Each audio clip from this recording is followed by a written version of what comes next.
So I'm trying my new battery, which is Telesin, bought in Shopee for around 400 pesos plus, including the shipping fee. So for today's vlog, kita nyo naman na NMAX yung gamit natin ngayon. So si NMAX nga pala ay bagong motor natin. Kung napanood nyo sa mga shorts videos ko sa YouTube ko, nag-upload ako doon na may NMAX na tayo na bago. Please meet Butchokoy.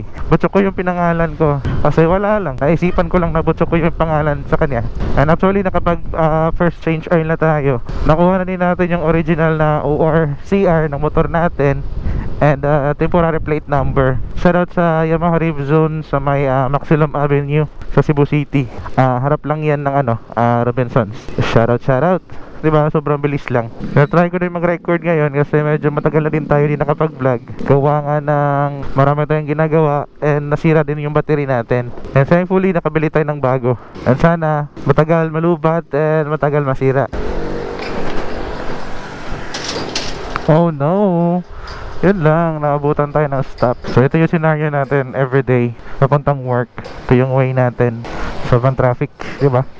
Let's go! Sobrang traffic dito sa bridge.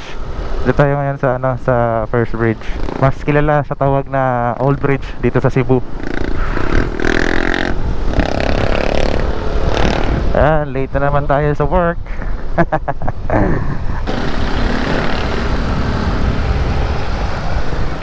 Go, go, go, go, go, go. Let's go, let's go.